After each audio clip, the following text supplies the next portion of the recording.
All right, welcome back to another Rev Tony Says Deep Dive. I am so excited you're here. We're jumping into episode 7, which means we're tackling workbook lesson 7. And if you're new here, we're doing a deep dive for every single lesson, all based on Rev Tony's incredible 40-plus years of daily study.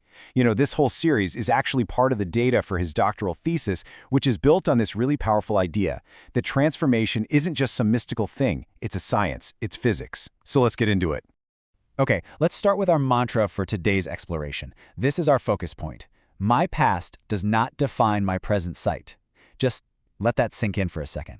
This isn't just a pretty saying. It's the key. It's the whole point of this lesson, the very goal we're working toward. It's what unlocks everything else. So, before we even get into the lesson itself, let me ask you something a little provocative. Right now, as you're looking around, are you actually seeing the world? Or are you just looking at an old photograph of it? Think about that.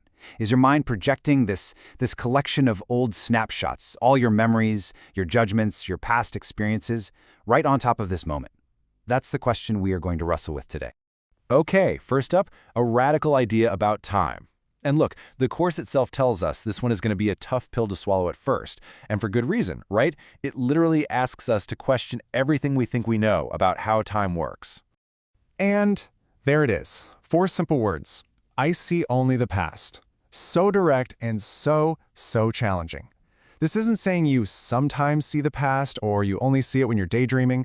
No, the idea here is that it's always, 100% of the time. Every single thing you look at, every person you interact with, it's all being filtered through this thick, dense lens of your personal history. All right, section 2, the rationale for everything. So, why is this one little idea such a big deal? Well, because it's basically the master key. It's the foundational logic that unlocks all the lessons that came before it. It's the why behind some of the course's most mind-bending concepts. Think about it. This idea that you only see the past is the reason why nothing you see means anything on its own. It's why you've given everything all the meaning that it has for you. It's the reason you don't understand anything you see. It's even why your thoughts don't mean anything. And this is a big one. It's why you are never upset for the reason you think. You're upset because you're seeing something that isn't actually there. You're reacting to a ghost from the past. You see, this one lesson is the absolute linchpin for everything. Okay, so let's get practical. Section 3, deconstructing what you see. We're going to take this out of the realm of abstract theory and bring it right into your lived experience. And we're going to use the course's own brilliant example to do it. Seriously, do it right now. If there's a cup nearby, look at it. If not, just picture one in your mind. Now, ask yourself, are you really seeing that cup, the object, right here, right now? Or does your mind do something else in that split second? Because the moment your eyes land on that cup, your brain isn't just seeing an object. It's instantly running a search through this massive internal database. Boom! It pulls up files on being thirsty. It brings up the memory of drinking from a cup, the feeling of the rim against your lips. It remembers that if you drop it, it's going to break. It might even pull up a memory of what you had for breakfast. You see? You're not actually seeing the cup. You are seeing your entire history with cups, all in a flash. And this brings us to a key insight. As Rev Tony says, perception is not vision. It is a judgment based on memory. That just hits the nail on the head, doesn't it? True vision would be seeing what's actually there, without any of the baggage. But what we do all day long, what we call seeing, is actually perception. And perception is just an automatic judgment call based on everything we've ever experienced before. Okay, now for section 4, the physics of perception. And this is where things get really interesting. You might be thinking this is all just, abstract philosophy. But what's incredible is how these ideas are lining up with modern science. This isn't just some spiritual concept anymore. Hard physics is starting to catch up. So check this out. In A Course in Miracles, it says the world is an outside picture of an inward condition. Okay, hold that thought. Now let's look at the work of scientist Dr. Robert Lanza and his theory of biocentrism. It basically says that consciousness creates the material universe, not the other way around. I mean, are you hearing that? They're saying the exact same mind-blowing thing. What we think of as this solid, out-there world is actually a projection from our own consciousness. And this isn't some woo-woo idea. It's a discipline. As it says in Jesus, my autobiography, I have been a dedicated student of this science of mind.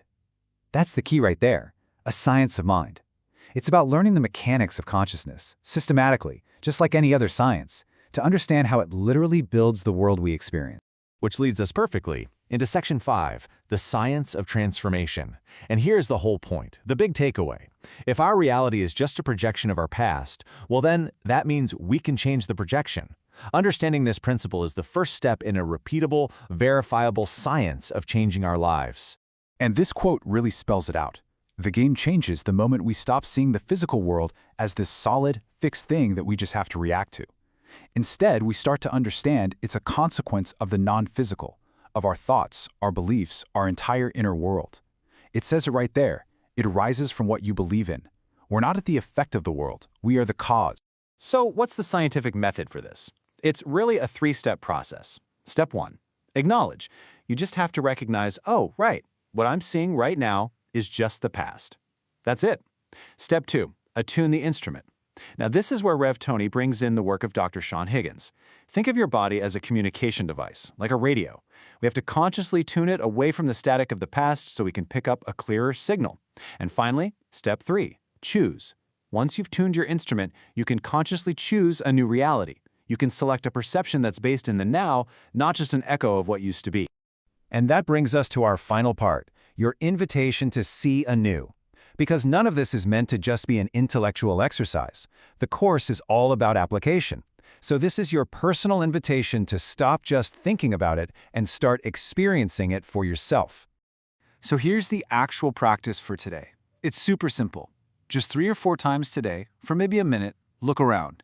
And whatever you see, apply the idea. Don't overthink it, don't analyze it. Just a quick glance.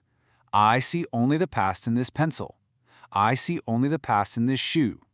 I see only the past in this hand.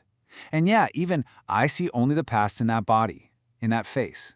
The key is to apply it to everything, without exception. This is what starts to loosen the mind's grip on all those old, automatic judgments. And so we come full circle, right back to where we started. My past does not define my present sight. That's the whole point. That little practice we just talked about, that is how we start to train our minds to let go of the past and finally, truly begin to see what's right in front of us. Hey, thank you so much for joining me for this deep dive. Make sure you're subscribed so you don't miss our next one on Lesson 8. And you know what Rev Tony always says? Keep your radio dials tuned to thecourse.ai. And if you want to go even deeper, please come visit us over at thecourse.ai. It's an amazing AI-enhanced platform where you can find more deep dives, get into live Zoom gatherings with Rev Tony himself, and connect with a really vibrant community of students. We would absolutely love to see you there.